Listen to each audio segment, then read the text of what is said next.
about where we are and what is the state of our nation, of which the evidence is damning, and it comes from Kenyans themselves, anywhere and everywhere, be it in Nairobi or Mombasa, the Rift Valley, or Western, coastal, northeastern, the devastating picture of life under the Ruto regime in just 3 years is clear.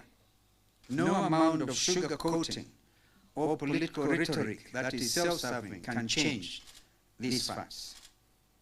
While Ruto makes promise after promise, there are actually about 300 or so far, the majority of which he has failed to deliver, except the self-promise to enrich himself and cronies with Kenyan taxpayers' hard-earned money. These are the facts.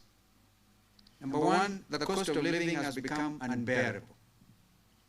Families cannot afford food, fuel, or basic necessities. Overtaxation has crushed households, while corruption and waste drain public resources. A lot of them could not even afford to go home over Christmas.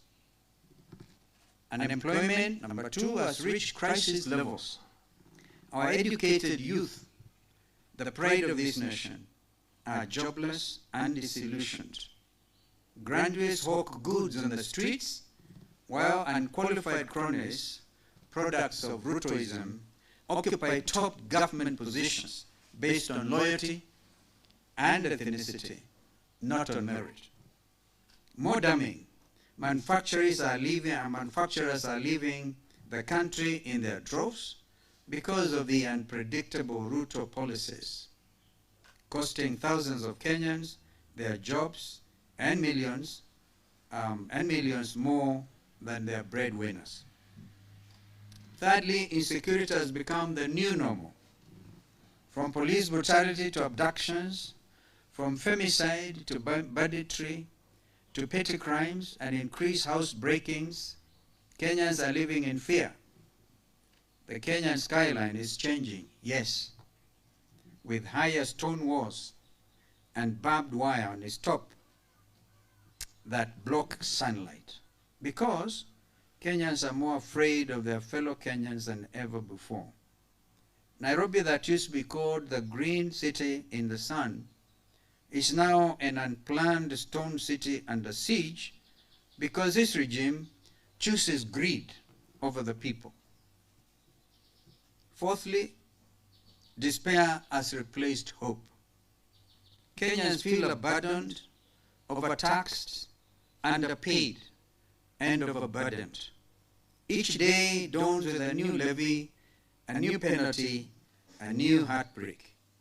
Are we not waiting for January to hear that NSSF has upped their contributions as well?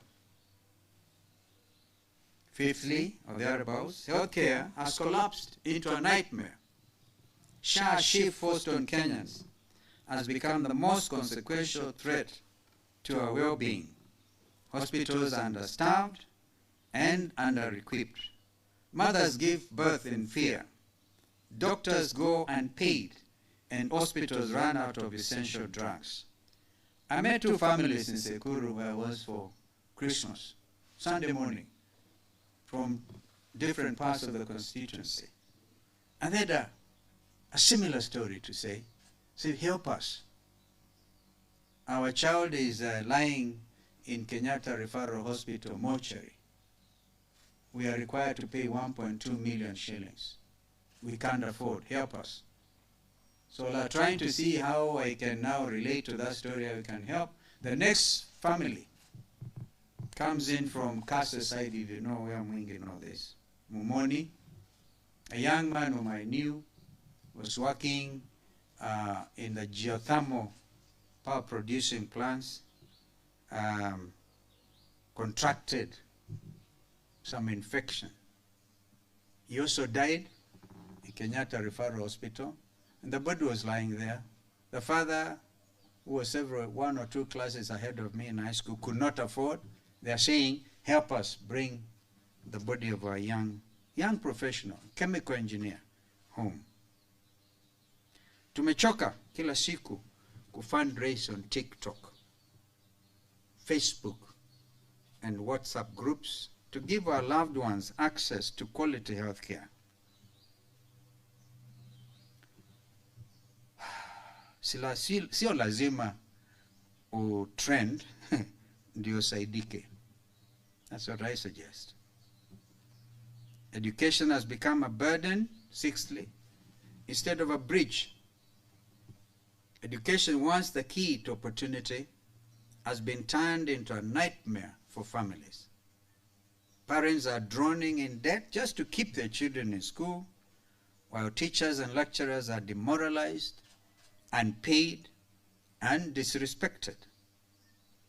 Students are uncertain of their future, wondering if their education will lead anywhere in a country where public sector jobs go to political cronies, not qualified graduates, and private sector opportunity. Fierce urgency of now. End of quote.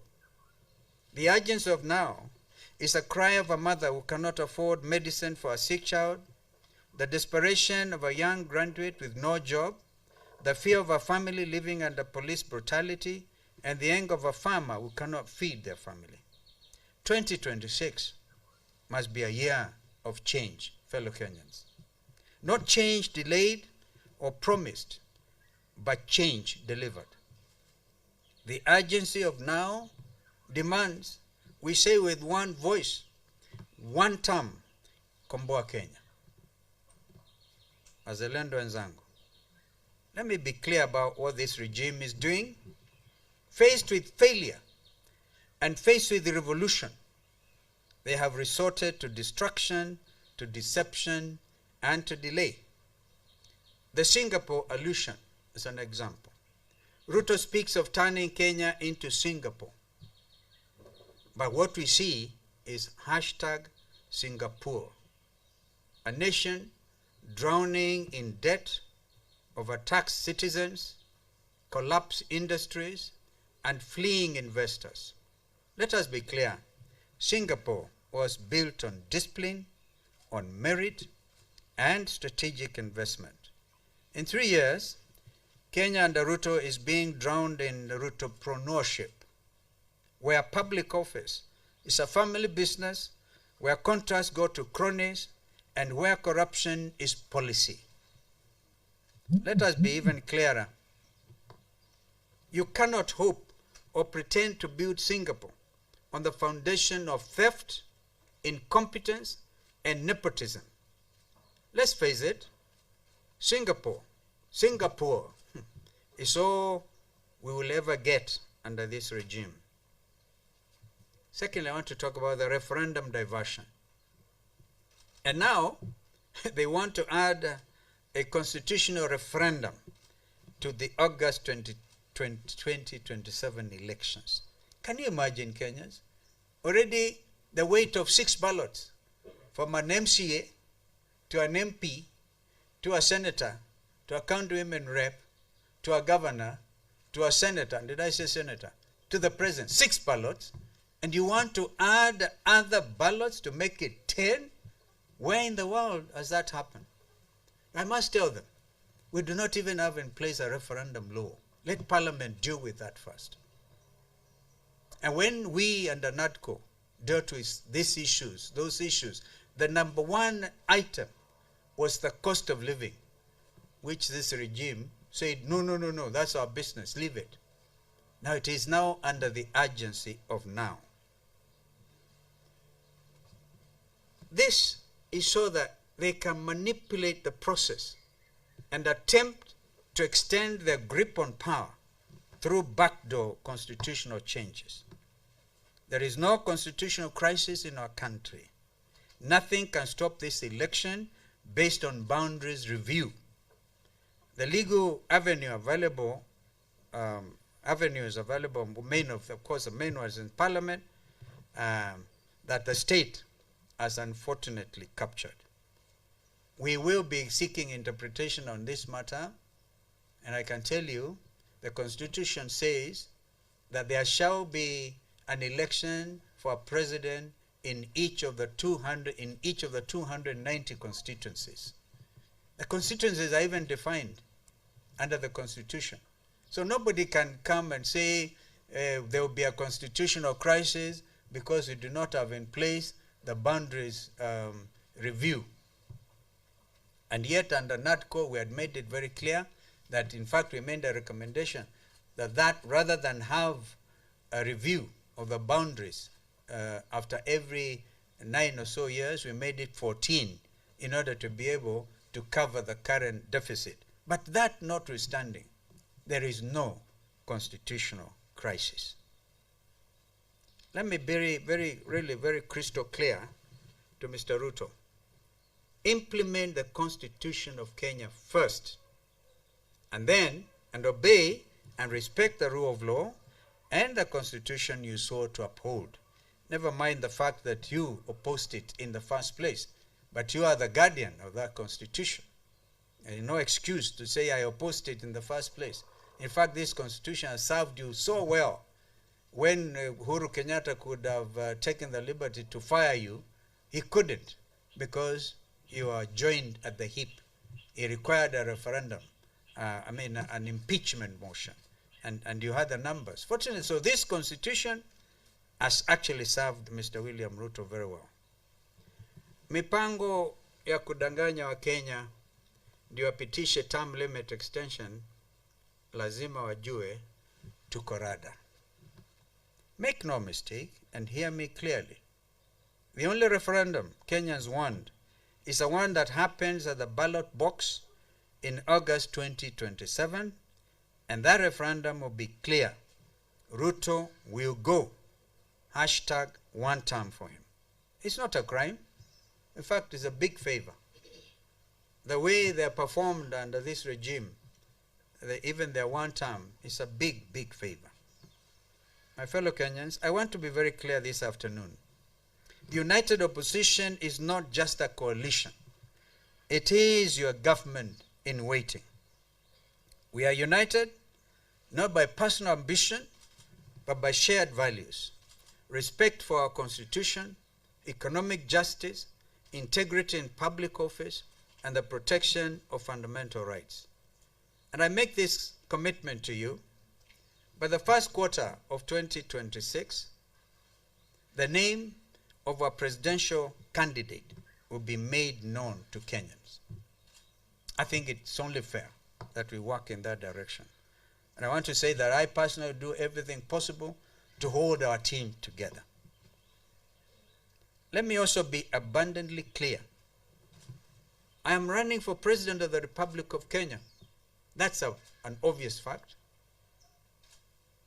Because I was given a direct mandate on October 10, 2025 by the National Delegates Congress of the now revamped, re-energized Wiper Patriotic Front. This is a front to liberate Kenya. I've walked this journey with you, and I've stood for justice when it was under attack by the very people who were supposed to be his first line of defense. I have defended the Constitution when others sought to undermine it, and I've defended Kenyans in our courts of law when they have been abducted and tortured. I have, with my colleagues in the legal fraternity, also spent countless hours in our courts of law, and successfully stopped the attempts to auction our strategic assets like the JKI. Young Kenyans were even arraigned before anti-terrorism courts in committee. You know, they were meant to get maximum fear put in their minds that, you know, you are next to commit maximum prison. The anti-terrorism court is right there, and so they are put together with international criminals. And I will continue to do so with the same vigor